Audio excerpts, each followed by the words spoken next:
মন্দিরের সামনে চলে আসো।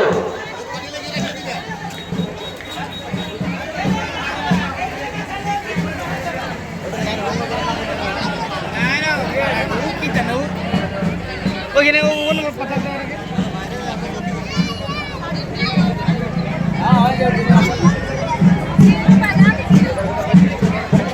হ্যালো, একটু দরজা ধরুন, সকলের সেই জায়গায় হয়ে যাবে। 10 জন করে প্রবেশ করছে একসাথে। একটু ধৈর্য ধরুন।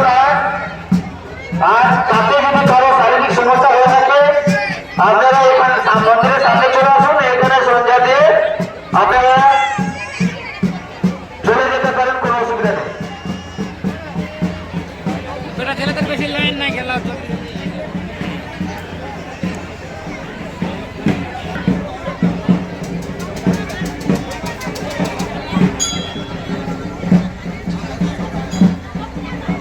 হ্যালো।